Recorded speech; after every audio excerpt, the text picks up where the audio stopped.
오늘의 헤드라인입니다. 중국 우한에서 입국한 3천여 명에 대한 신종 코로나 전수조사가 시작됐습니다. 전화로 잠복 기간인 14일 동안 능동 감시를 진행하며 발열이나 호흡기 증상이 확인되면 격리 검사를 하게 됩니다. 인류를 위협했던 사스와 메르스, 또 최근 신종 코로나는 모두 코로나 바이러스가 원인입니다. 코로나 바이러스는 유전자 변이가 잘 일어나 신종이나 변종이 계속 출현하고 치료제 개발도 쉽지 않아 인류 건강에 큰 위협이 되고 있습니다. 초미세먼지가 경도 인지장애나 알츠하이머 환자에게 악영향을 주는 것으로 나타났습니다. 연구진은 초미세먼지 노출을 최소화하는 것이 효과적인 방법이라고 조언했습니다. 최근 자기 자신을 가꾸고 젊게 생활하는 40대를 흔히 볼 수 있습니다. 40춘기라는 신조어가 생길 만큼 스스로 중년이라는 틀 안에 올가매지 않으려고 하는 건데요. 오늘 생각연구소에서는 마흔의 심리에 대해 알아봅니다.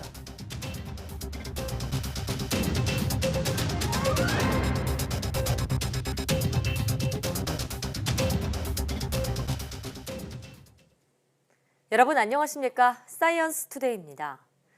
정부가 신종 코로나 바이러스 발원지인 중국 우한에서 입국한 사람들에 대한 전수조사에 들어갔습니다. 한국인과 중국인을 포함해 모두 3천여 명이 대상자입니다. 한영규 기자가 보도합니다.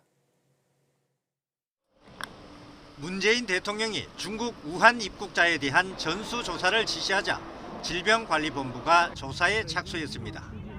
질병관리본부는 지방자치단체 건강보험심사평가원과 함께 중국 우한에서 입국한 사람들을 대상으로 감시 체계를 가동했습니다.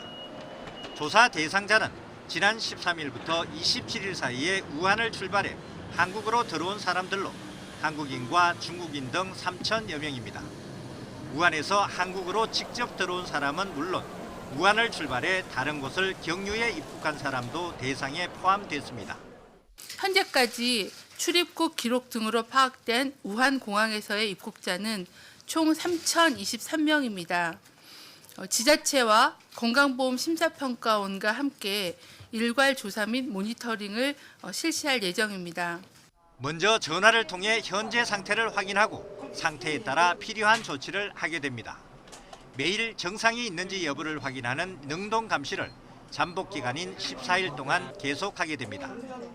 모니터 도중 발열이나 호흡기 증상이 확인되는 경우 국가 지정 입원 치료 병상에 이송해 격리 검사를 하게 됩니다. 외국인은 출국 여부를 확인하고 국내 체류자의 경우 경찰청 등과 협조해 추적 조사하기로 했습니다. 우한을 다녀온 사람 가운데 콧물이나 미열 등 가벼운 증상이 있다고 신고한 사람 100여 명은 우선 검사 대상자입니다. 이들에 대해서는 판코로나 바이러스 검사를 실시해 감염 여부를 가릴 예정입니다.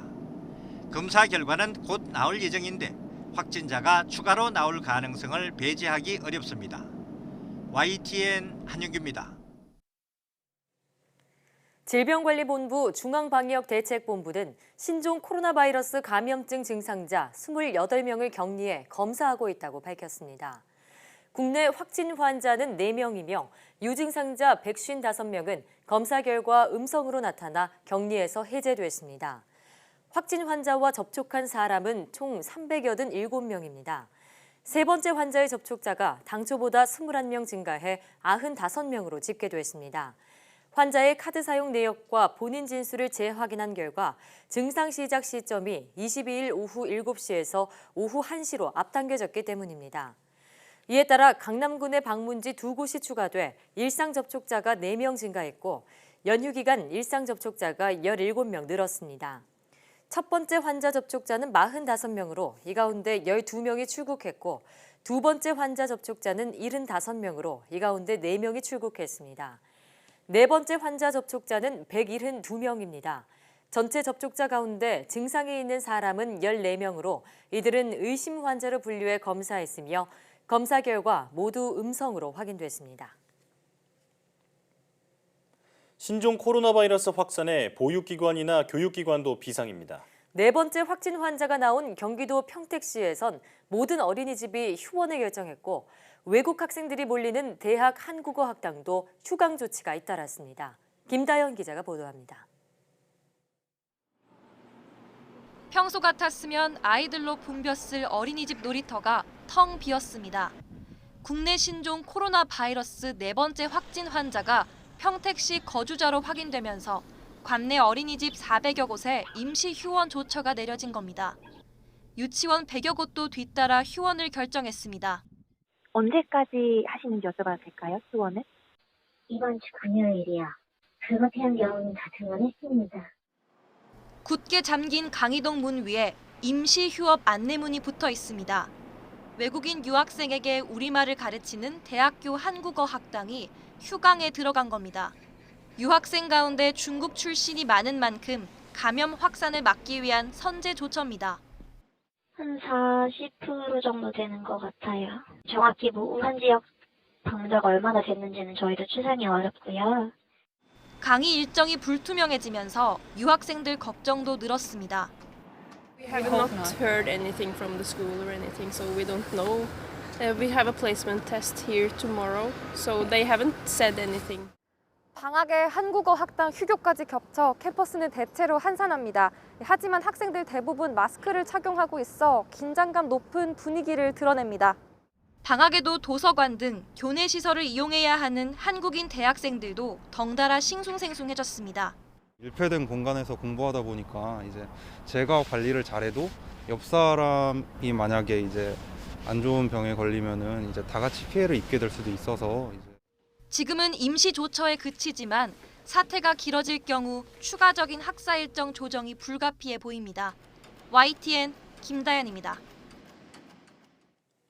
보건복지부와 보건의학단체들은 신종 코로나 바이러스의 확산을 방지하기 위해 관련 정보를 공유하면서 협력하기로 했습니다.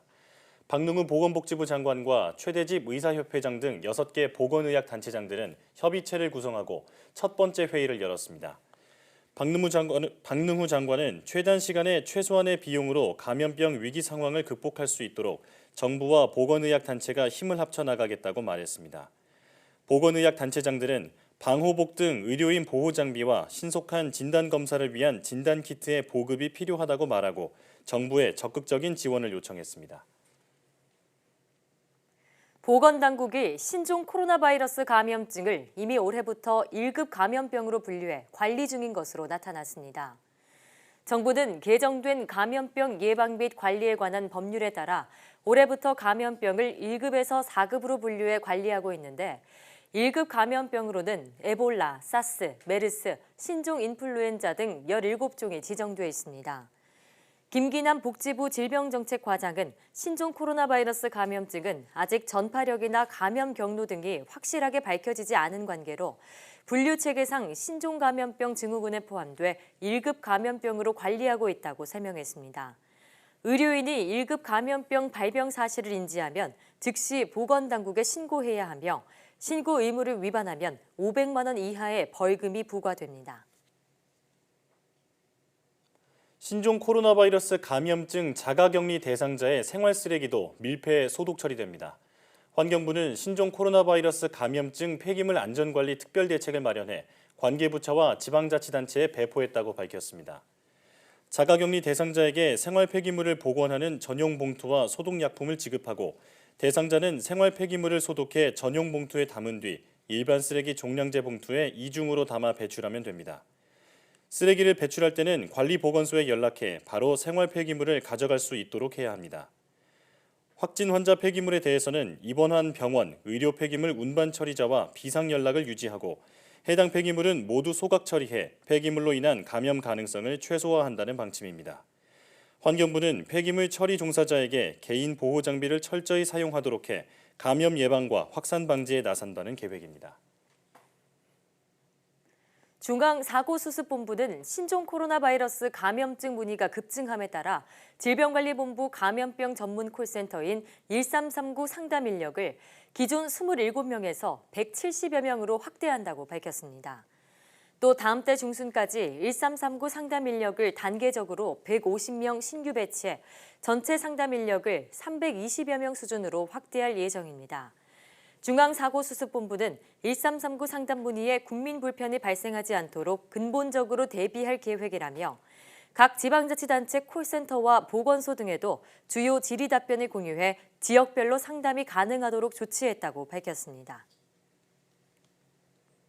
신종 코로나 바이러스의 진원지 중국 우한에서 우리나라에 들어온 단체 관광객이 설 연휴 동안 서울 곳곳을 누빈 것으로 확인됐습니다. 면세점뿐 아니라 경복궁 등을 방문했는데요. 당시 발열 등 이상 증상은 없었던 것으로 전해졌지만 논란이 일 것으로 보입니다. 박소정 기자입니다. 한 여행사를 통해 중국 우한에서 단체 관광객 2팀이 설 연휴 전에 입국했습니다. 지난 21일에 인천공항으로 들어온 9명은 26일까지, 22일에 입국한 16명은 27일까지 서울에 머물렀습니다. 지난 23일 중국 정부가 사실상 우한 봉쇄령을 내리기 직전에 들어온 겁니다. 이들 25명은 서울 강남에 있는 호텔에 숙박하면서 남산타워와 경복궁, 명동, 트리가이 뮤지엄, 남이섬 등 명소 곳곳을 둘러봤고 서울 시내에 있는 면세점 4곳에서 쇼핑도 했습니다. 여행사는 입국해서 출국할 때까지 공항에서 검역도 문제없이 통과했고 이상 증상이 전혀 없었다고 밝혔습니다. 뉴스 보면서도 이제 손님들한테 이제 마스크도 좀 사고 저희가 이제 좀 사갖고 이제 가이드도 이제 착용하고 그랬어요. 아무런 증상이 없는데 우한에서 왔다는 이유만으로 격리하거나 관광을 막을 수는 없었다는 설명입니다. 면세점 측도 중국인 관광객이 많은 탓에 우한에서 왔는지를 일일이 파악하기는 어려웠다고 해명했습니다. 이들이 출국할 때는 우한으로 돌아가는 게 금지돼 중국 장사로 장소를 변경한 것으로 전해졌습니다. 23일 날에 이제 27일 날부터 이제 그 전체 출국 금지로 이제 그 공지가 나와가지고 그 뒤에 단체 얼 캔슬됐어요. 문제는 이렇게 우한에서 온 관광객들이 적지 않은데 구체적으로 파악할 방법이 없다는 점입니다. 관광업계 관계자는 여행업체도 워낙 많아 그 숫자를 파악하거나 동선을 통제하는 것은 불가능한 일이라고 털어놨습니다. YTN 박소정입니다. 정부가 신종 코로나 바이러스 감염 확산을 막기 위해 중국 전역에 여행경보 2단계를 발령했습니다. 외교부는 신종 코로나 바이러스 확산 우려가 커짐에 따라 홍콩과 마카오를 포함한 중국 전 지역에 여행경보 2단계 여행 자제를 신규 발령했다고 밝혔습니다. 우한시를 포함한 후베이성 전역에 내려진 여행경보는 3단계인 철수 권고를 유지했습니다. 외교부는 앞으로도 중국 지역의 감염병 확산과 피해 등 보건 상황을 예의주시하면서 여행경보 추가 조정 필요성을 검토할 예정이라고 덧붙였습니다. 외교부 여행경보는 여행 유의와 여행 자제, 철수 권고, 여행 금지 등 4단계로 나뉩니다. 지난 2003년 사스부터 2015년 메르스, 또 최근 확산 중인 신종 코로나는 모두 코로나 바이러스가 원인인데요. 원래 감기와 같은 가벼운 증상을 일으키는 코로나 바이러스는 어떻게 인류를 위협하는 바이러스가 됐을까요? 이성규 기자입니다. 현재까지 알려진 코로나 바이러스는 모두 7종. 코로나 바이러스는 감기를 일으키는 바이러스로 알려졌지만 세계 바이러스가 큰 문제가 됐습니다.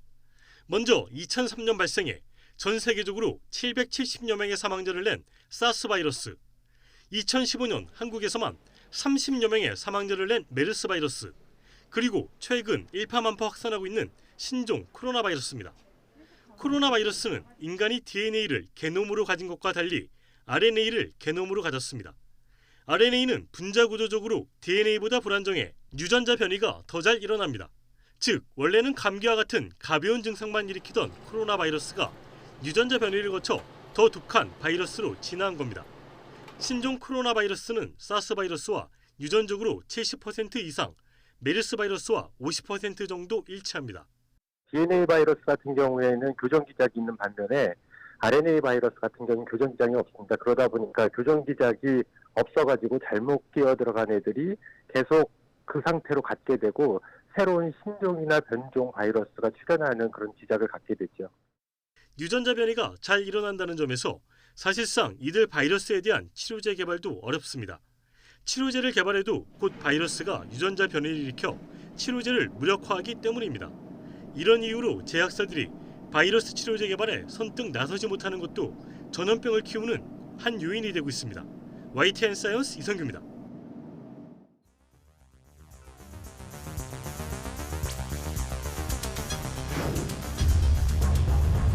证实了有人传染。第三个特点是什么呢？也证实了有医务人员的感染。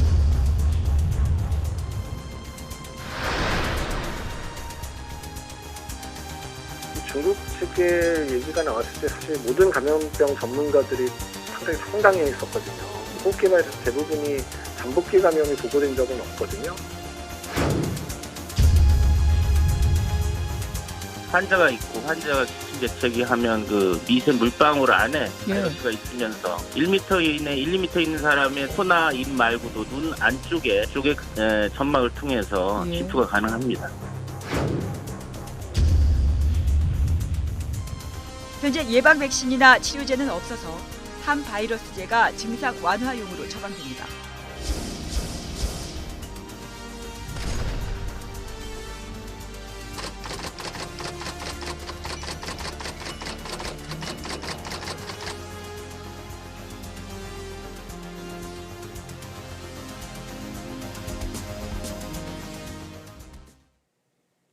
지난주 중국과 홍콩 연구진이 신종 코로나 바이러스 감염 환자들을 분석한 논문 2편을 공식 발표했습니다. 세계 최초라고 할 수 있는 이 논문들을 바탕으로 바이러스 발생과 감염 경로 등에 대한 다양한 추측들이 쏟아지고 있는데요. 이 논문에 실린 쟁점 사항을 김대겸 기자가 따져봤습니다. 국제적으로 권위를 인정받는 의학학술지 렌싯. 지난 24일 신종 코로나 바이러스에 대한 세계 최초의 논문 2편이 동시에 실렸습니다. 바이러스의 진원지로 꼽히는 곳은 박쥐와 뱀 등의 야생동물까지 파는 우한의 수산시장. 그런데 중국 연구진이 우한에서 초기 발병자 41명을 조사해 렌싯에 발표한 논문에는 다소 다른 결과가 나옵니다. 조사 대상자 66%는 수산시장에 비교적 자주 드나들었지만 34%인 14명은 간 적이 없습니다. 지난해 12월 1일 증상이 나타난 최초 발병자도 수산시장에 가지 않았습니다. 최초 진원지를 잘못 선택했거나 또는 이 환자들의 발생 시점이 중국 당국이 예측한 것보다 훨씬 전부터이거나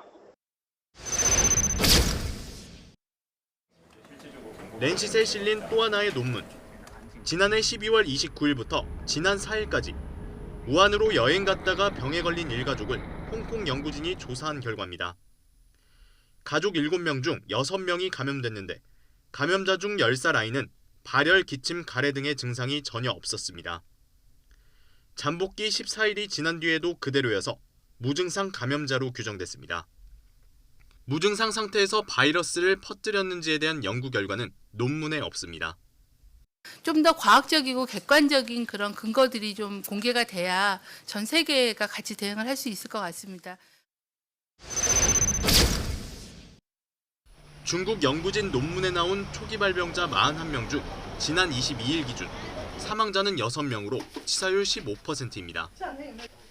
중국 보건당국이 발표한 공식 치사율보다 5배 정도 높습니다.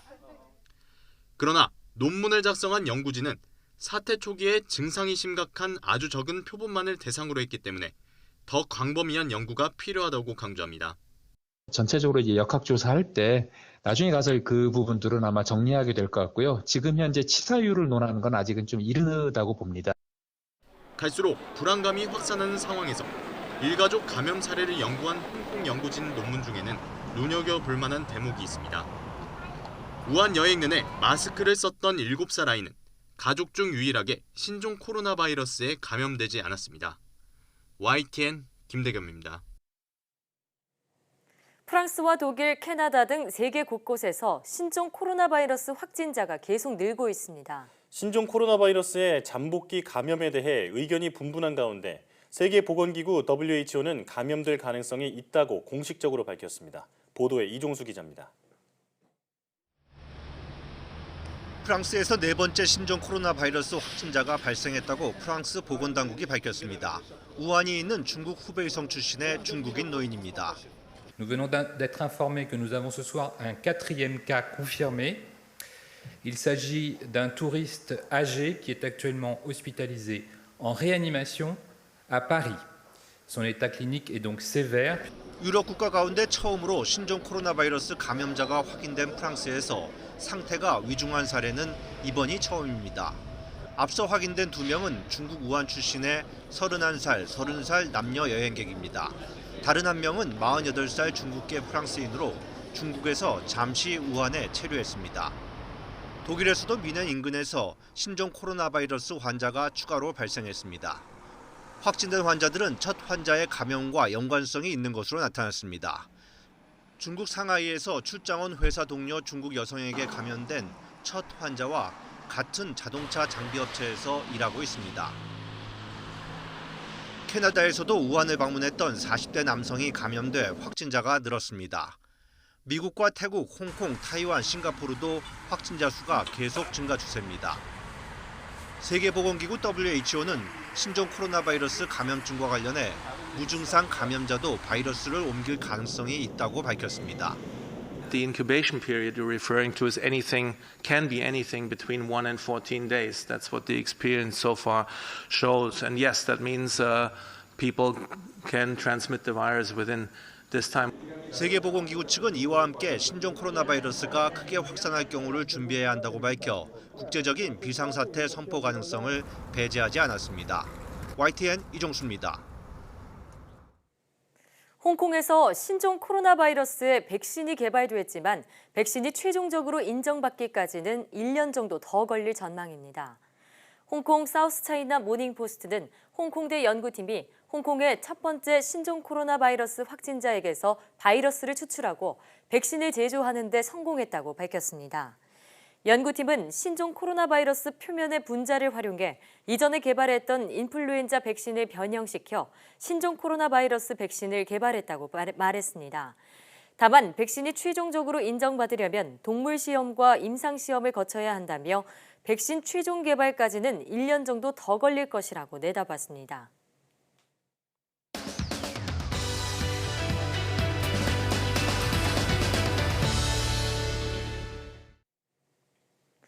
해가 지나 앞자리 숫자가 바뀔 때면 허전한 느낌에 괜히 우울해지곤 하는데요. 특히 40은 삶에 대한 회의와 미래에 대한 불안감이 커져 더욱 혼란스러운 나이라고 합니다. 다가오는 40을 어떤 마음으로 맞이해야 할까요? 오늘 생각연구소에서는 40을 맞이하는 자세에 대해 알아보겠습니다. 연세대학교 심리학과 이동기 교수와 함께합니다. 어서 오세요. 네, 안녕하십니까. 제가 두 분께 퀴즈를 하나 낼게요. 뭔가요? 강동원 씨, 네. 송혜교 씨, 그리고 장나라 씨의 공통점이 뭘까요? 저 압니다. 제 이상형이요. 그것도 맞는 말인 것 같아요. 잘생긴 연예인 아닌가요? 그것도 맞는 말이에요. 예쁘고 잘생긴 연예인이요? 제가 생각했던 그 정답은 2020년에 네. 딱 40이 된 벌써 40이라고요? 네, 40이 된 연예인이라는 얘기인데요. 네, 정말 동안이죠. 믿기지가 않네요. 네. 근데 지금 예전에는 40대를 떠올리면 좀 중후하거나 다소 나이가 있는 듯한 이미지가 떠올랐다면 이제는 젊은 사람들보다 더 자신을 더 가꾸고 네. 더 젊게 사는 사람들이 많아진 것 같습니다. 그래서 40춘기라는 신조어도 생겼다고 하는데 사춘기도 아니고 40춘기가 도대체 뭔가요? 네, 앞으로는 50춘기, 60춘기가 만들어질 겁니다. 계속 나올 것 같아요. 100세 시대니까요. 네. 사실 이제 지금 말씀하신 것처럼 사춘기에 빗대어서 40이 된 사람들은 이제 40춘기라고 얘기를 하는 거잖아요. 근데 재밌는 거는 이제 두 번째 청춘이라고 이분들이 말하는데 네. 본인들은 별로 나는 아직까지 중년이라고 생각하고 싶지 않다. 예. 이런 반응이 많은 것 같습니다. 그러니까 일각에서는 중년의 사전적 의미를 이제 100세 고령화 시대는 좀 바꿔야 되는 게 아니냐. 40부터 중년으로 보기는 너무 이르다 이렇게 생각하는 분이 많은 것 같아요.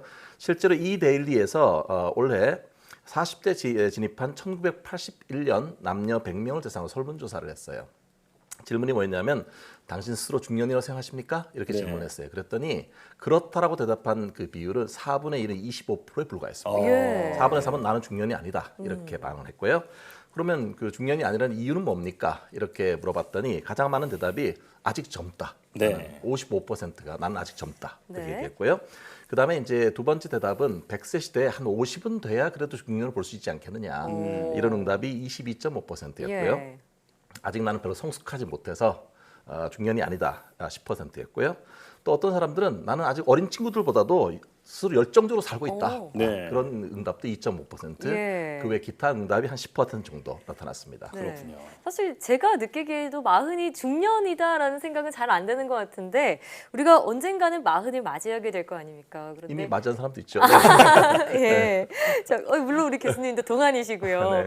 이 앞자리 숫자가 바뀌면 마음도 좀 싱숭생숭하고 괜히 좀 불안함도 들기 마련입니다. 네. 그런데 20대에서 이제 30이 될 때랑 30대에서 40이 될 때랑 그 마음은 또 달라지는 것 같거든요. 네. 그 심리가 뭘까요? 이게 이제 보면 그렇게 아주 젊었느냐 그렇지도 예. 않고 그렇다고 나이가 많은가 그런 것도 아니고 생각해보면 아직까지 살아온 삶보다는 살아갈 날이 더 평균 수명은 더 그렇죠. 많은 것 같고 그렇죠. 그러니까 중간에 끼어 있는 약간의 변곡점 같은 것 같아요. 그러니까 그 10대는 보통 공부를 하는 데 시간을 많이 보내고 20대는 주로 연애라든지 뭐 취업을 하는 게 중요해지고 30대에는 자기 이제 직업에서 일을 열심히 하고 또 결혼이라든지 이런 것도 생각을 해봐야 되고요. 네. 40대는 뭘 해야 되지? 이런 한 번쯤 점검하는 시기가 아닐까 싶어요. 예. 그래서 이제 어떤 사람들은 마음은 아직 젊은데 신체 증상은 보면 조금씩 약간 나이가 드는 느낌이 조금씩 약간씩 있거든요. 들고요. 예. 그러니까 내가 지금 어디에 있는가, 내가 지금 잘 살고 있는가, 뭔가 새로운 걸 도전해 봐야 될 시기는 아닌가 이런 생각들이 겹치는 시기인 것 같아요. 네. 그래서 이제 그 심리학자인 에릭슨이 인생을 여러 가지 8단계로 이렇게 나눠서 예. 특정한 시기별로 이런 것들은 그 발달 과업을 달성해야 된다. 그리고 그게 잘 안 되면 이런 실패했을 경우 어떤 증상들이 생긴다 이런 건데요. 보시면은 1단계는 0세부터 1세인데요. 신뢰감이 되게 중요합니다. 네. 신뢰감을 많이 가져야 되는데 안 되면 불신감이 두드러지게 되고요. 2단계는 1세부터 3세인데요. 이때는 중요한 게 자율성이에요. 내가 뭔가를 해보는 거. 네. 이게 잘 안 되면 수치심을 많이 느낀다고 해요. 그다음에 3세에서 5세인 3단계의 경우에는 주도성이 제일 중요한데 이게 예. 잘 안 되면 죄책감 같은 걸 많이 느낀다고 하고요. 그다음에 6세에서 11세의 경우에는 4단계로 근면성, 열심히 일하는 게 중요한데 잘 네. 못하면 열등감을 많이 느낀다고 하고요. 예. 그다음에 이제 5단계는 12세에서 18세 정도인데 청소년기죠. 이때는 그쵸. 자아 정체감을 확립하는 게 대단히 중요한데 예. 잘 못하면 역할 혼미가 생긴다고 합니다. 그렇군요. 그다음에 이제 6단계가 18세, 35세 정도인데요. 이때는 친밀감, 사람들과 이렇게 가족을 꾸리고 친밀감이 교류를 중요하고요. 하고요. 예. 그게 잘 안 되면 고립감을 많이 느끼게 됩니다. 네. 그다음에 이제 오늘과 관련된 7단계가 35세에서 55세까지 40세 그 안에 끼어 있잖아요. 예. 그러네요. 이때 중요한 키워드는 생산성이에요. 생산성이. 네, 생산성을 확보하느냐. 그게 잘 안 되면 침체감을 경험하게 된다. 네. 그다음에 이제 8단계가 55세 이상인데요. 이때는 인생에 대한 자아 통합이 중요한 시기가 되는데 네. 잘 안 되면 인생에 대해서 실패했구나 하는 절망감에 빠져들게 된다고 합니다. 여기서 이제 중요한 게 이제 7단계인데 이때 중요한 소위 말하는 중년식의 중요한 그 키워드가 생산성을 확보하는 것인데 네. 이것이 기업에서 말하는 뭐 업무 생산성 이런 의미가 아니라 누군가 다른 사람을 잘 돌보았느냐, 케어를 한 그런 거를 잘 했느냐. 네. 왜냐하면 이때 시기에 대부분 보면은 부모가 이제 자녀를 갖게 되고 자녀를 양육하는 그런 시기에 맞물거든요. 그래서 그때 생산성이 중요하다고 합니다. 그렇군요. 그러니까 20, 30대 같은 조금 더 젊었을 때는 나 스스로가 이제 주인공이라고 봤을 때 40대를 넘어서는 순간에는 초점이 내가 돌봐야 할 가족으로 네. 넘어간다고 볼 수 있겠네요. 그러네요. 그런데 40대가 혼란스러운 게 사회적인 위치도 좀 불안정하기 때문이 아닐까 이렇게 생각이 드는데 어떤가요? 네, 이제 그 평생 직장이라는 개념이 잘 없잖아요. 그렇죠. 경쟁도 되게 많고 취업도 쉽지 않고 뭐 직장에 들어간다고 하더라도 내가 언제까지 이걸 할 수 있을까 이런 불안감도 여전히 있고요. 네. 또 뭐 결혼을 하신 분들 같은 경우 그래서 아이가 있다면 아이를 지금 양육하는데 정신없이 지금 바쁘고 또 아이가 없고 결혼을 하지 않은 분들 같은 경우에도 뭔가 이렇게 안정감을 느끼지는 아직 못하는 그런 단계인 것 같아요. 네. 그래서 열심히 뭔가 하고 있긴 한데 돌아보면 내 인생 잘 살고 있는 건 맞나 이런 생각을 다시 하게 돼서 삶의 의미를 한 번쯤 점검해보는 시기일 때 어떤 분들은 이럴 때 보면 약간 좀 침체기 느낌이 좀 이렇게 가라앉고 그런 분도 계시지만 또 어떤 분들은 반대로 뭔가 새로운 삶에 대해서 도전해봐야 되겠다라고 하는 그런 의식이 생기는 그러니까 좀 다양한 그런 그 반응들이 나타나는 시기인 것 같아요. 그렇군요. 방금 도전 말씀을 하셔서 생각나는 게 예전에 들었던 라디오에 소개된 사연이에요. 네. 한 청취자가 나 40살 생일 맞았습니다 이렇게 사연을 보냈는데 그때 DJ 송은희 씨가 나는 40살에 새로운 일을 시작을 했다 이렇게 답을 해줬고요. 또 김숙 씨도 나 40에 떴잖아 하면서 그렇게 너스레를 떨었다고 합니다. 자, 이처럼 40이라는 나이에서 오는 그런 불안감 대신에 우리가 뭔가를 좀 도전할 수 있는 그런 시기다 이런 마음을 가지면 더 좋을 것 같은데 네, 그런 분 어떻게 맞은 것 같아요. 예, 그렇게 네, 하려면 이게 좀 그 보면요. 네.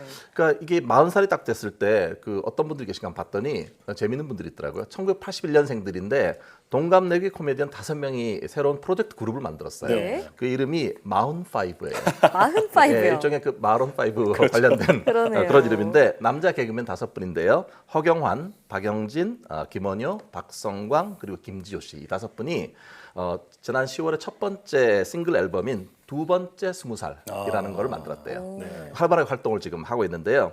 정말 그러니까 자신들의 어떤 진정한 모습을 보여주고 싶다. 그리고 또 동년배생들에게도 우리도 할 수 있다. 이런 거를 희망적으로 보여주고 싶다는 말을 했습니다. 예. 또한 그 영화 왕의 남자로 잘 알려진 성공했던 네. 이준익 감독님 계시잖아요. 네. 근데 이분은 사실은 그 성공하기 전에는 극장에서 영화 포스터를 그린 적도 있고 뭐 그다음에 해외 그 영화 같은 거 이런 거를 갖고 제작자로서 일하기도 했는데 외국 영화 수입을 하고 이런 걸 했거든요. 예. 근데 사실 정말 소위 말해서 뜬 시기는 46세였어요. 영화 감독으로. 네. 그 이전에는 뭐 일종의 수십억의 빚도 있고 여러 사업이 잘 안 돼서 그래서 그거를 이제 어떤 예능 프로그램에 나오셔갖고 그 왕의 남자 영화가 인기를 얻은 다음에 그 빚을 모두 청산했다 이런 말을 한 적도 있었습니다. 그렇군요. 이처럼 40대라고 하는 게 뭔가 누군가에게는 새롭게 뭔가를 해보자라고 하는 도전의 시기로 인식되기도 하니까요. 네. 이런 기회를 많이 살리면 좋겠죠. 네. 그렇네요. 끝없이 변화하고 성장하겠다라는 의지가 굉장히 중요한 것 같습니다. 네. 그런데 도전을 위한 시작도 중요하지만 새로운 시작을 하기 위해서는 불필요한 것들을 먼저 정리하는 게 중요하다고 생각이 드는데요. 사실 40 정도 되면 이제 살아온 그 모습 그대로 그 관성적으로 계속 살아가게 되는 걸 많이 볼 수 있는데 불필요한 것들을 정리하고 변화하기 위해서는 어떤 노력이 필요할까요? 그 우선순위가 되게 중요하겠죠. 네. 그러니까 이제 30대 보통 많은 경험을 여러 가지 다양을 많이 하잖아요. 그러다 보면 어떤 게 나한테 좀 잘 맞고 내가 좋아하는 건 뭐고 어떤 거를 내가 잘하고 있구나 이런 것들 경험이 많이 쌓이잖아요. 네. 그러니까 보다 더 중요한 것들에 대해서 이제 우선순위 같은 것들을 좀 정하고 내가 원하는 것, 잘하는 것, 그다음에 이전 시기도 경험하면서 성공했던 어떤 그런 내용들 이런 것들을 잘 정리하는 시기가 필요해요. 그렇군요. 그래서 어떤 주제라든지 어떤 키워드라든지 그런 거를 자기가 갖게 되면 그러면 이제 인생의 어떤 그 나침반이나 방향성이 좀 결정이 되잖아요. 그랬을 때는 그 다음에 중요한 건 뭐냐면 훨씬 더 현실적이고 구체적이고 어떤 그런 목표나 계획을 세우는 게 되게 필요해요. 새롭게요. 네, 그걸 행동적으로 실천해야 뭔가 그 성공이 생기지 않습니까? 네. 근데 이때 이제 어떤 분들이 있냐면 자꾸 회의적으로 생각하거나 뭔가 자기를 자꾸 비관적으로 생각하거나 이런 건 별로 도움이 안 되는 것 같아요. 네. 그러니까 되게 이상이나 이런 걸 여전히 갖고 긍정적인 마인드로 접근을 하되 행동적인 실천은 보다 구체적으로 하나씩 이렇게 차분하게 해가는 게 중요하지 않을까 싶어요. 많은 사람들은 나이가 들면서 다른 사람에 좀 내가 뒤처져 가는 게 아닌가 이런 불안 속에 많이 사는 것 같아요. 네. 누구나 그런 생각들이 들 때가 있잖아요. 그런데 이때 이제 우리가 너무 조바심을 내게 되면은 너무 이렇게 앞서가고 막 체계 없이 행동하게 될 가능성이 많거든요. 그러니까 오히려 이럴 때는 작은 것부터 하나씩 한 번에 하나씩 해갖고 이거를 큰 태산을 만들 수 있는 거 아니겠어요? 그러니까 그거를 행동적으로 실천하는 시간이 필요해서 생각은 이미 충분하다. 이제는 행동할 때. 이제 행동할 때 네. 현실적으로요. 네. 자, 그러면 40을 지나온 사람들 얘기를 들어보면요. 나이 먹는 게 꼭 나쁘지만은 않다 이런 얘기들을 하시는데 40을 우리가 어떻게 바라보고 맞이하는 게 좋을까요? 저는 이제 긍정적으로 바라보는 게 되게 중요한데 네. 그런 의미에서 제가 좀 찾아보니까 일본 작가인 기시미 이치로라는 분이 계신데 이분이 쓴 40에게라는 책이 있더라고요. 네. 예, 거기 있는 내용을 좀 소개해드리고 싶은데요. 자전거를 타고 오르막을 오르려면 힘이 든다. 힘들죠. 예, 그런데 하지만 다 올라가면 반드시 내리막길이 나온다. 네. 예, 바람을 가르면서 내려오는 이 내리막길은 얼마나 상쾌한가. 이렇게 얘기를 했습니다. 그 이전에 꿈도 있고 목표도 있고 뭔가 야심도 있고 동시에 긴장감이나 초조함도 있었던 그런 시간들을 갖고 있었잖아요. 네. 이제 그동안은 정말 경쟁적이고 필사적으로 살아왔다면 이제는 앞으로 어깨짐은 조금 가볍게 하고 좀 더 즐거운 마음, 긍정적인 마음을 갖고 내가 하고 싶은 일, 잘하는 일 이런 것들을 하나씩 실천해가는 그런 시기가 40대에 함께 했으면 좋겠습니다. 네. 사실 예부터 40살을 쉽게 흔들리지 않는다고 해서 불혹이라고 불러왔잖아요. 그렇습니다. 그런데 요즘에 20, 30대보다 오히려 더 많이 흔들리고 또 그리고 불안정하게 느낄 수 있는 세대가 40대가 아닌가 싶습니다. 네. 하고 싶은 일 그리고 할 수 있는 일에 집중하라는 조언이 많은 분들에게 도움이 될 것 같습니다. 오늘 말씀 잘 들었습니다. 고맙습니다.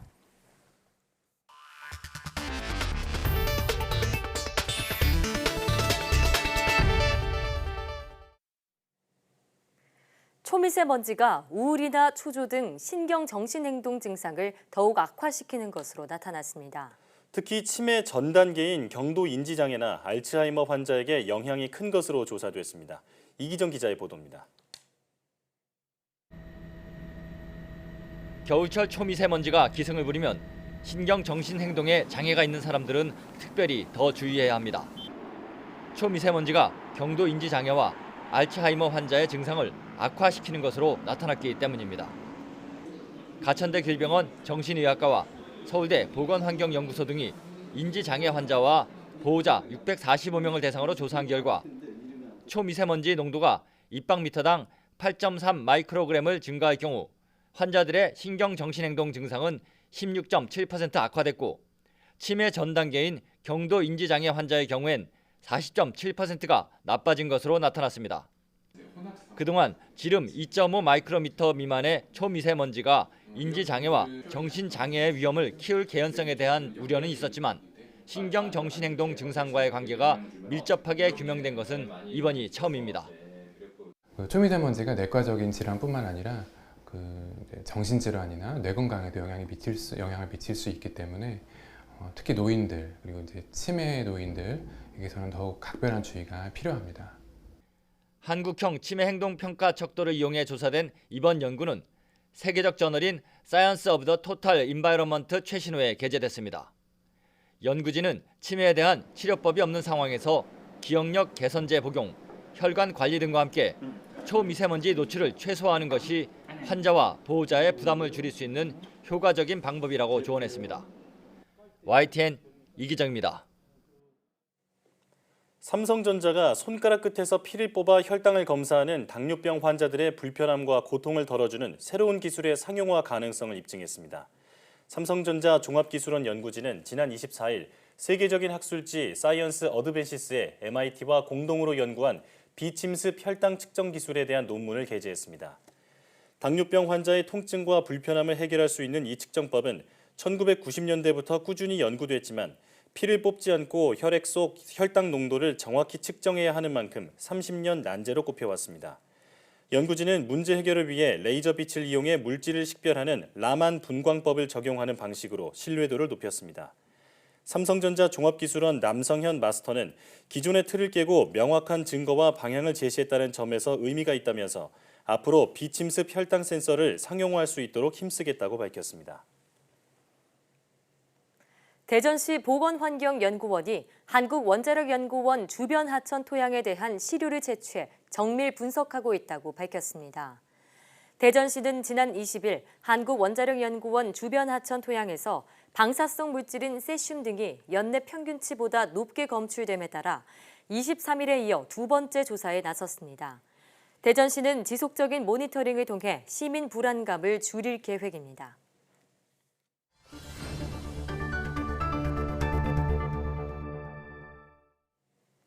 재미난 실험을 통해 일상 속 과학을 탐구해보는 오늘의 과학실 시간입니다. 트램펄린 위에서 뛰면 하늘을 날 것처럼 높게 뛸 수 있죠. 이 트램펄린에도 과학이 숨어 있다고 하는데요. 어떤 내용일지 화면으로 만나보시죠.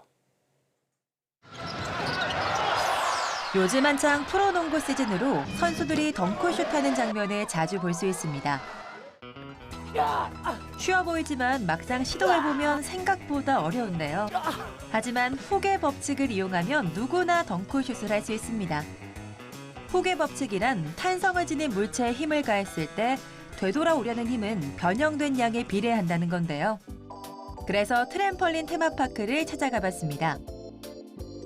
점프가 쉽지 않은데요. 어떻게 하면 더 높게 점프를 할 수 있을까요? 어깨 넓이를 벌린 다음에 발바닥으로 트램폴린을 꾹 누른다 생각하고 올라갈 때 상체, 이 어깨를 위쪽으로 쭉 뻗으면 더욱더 높은 점프를 할 수 있습니다.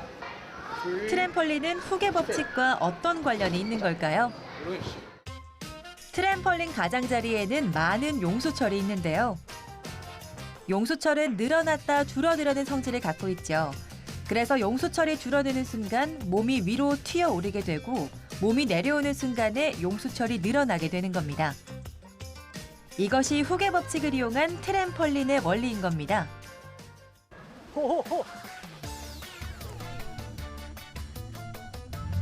훅의 법칙에 숨어있는 트램펄린을 이용하면 누구나 덩크슛을 할 수 있습니다. 오늘 훅의 법칙을 이용한 덩크슛으로 스트레스 날려보시는 건 어떨까요? 지금까지 오늘의 과학실이었습니다.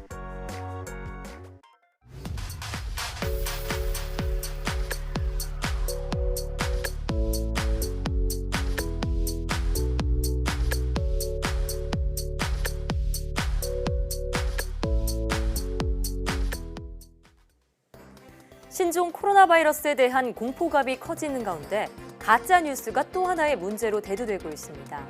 방송사를 사칭한 속보 캡처본이 나오는가 하면 허위 조작 정보들이 인터넷 커뮤니티와 SNS에 퍼지고 있습니다. 경찰은 이에 대해 철저히 수사의 방침이라고 밝혔는데요. 투명하고 확실한 정보만 전달돼야 할 시기에 사회 혼란을 일으키는 가짜 정보는 근절돼야겠습니다. 사이언스 투데이 오늘 저희가 준비한 소식은 여기까지입니다. 함께해 주신 여러분 고맙습니다.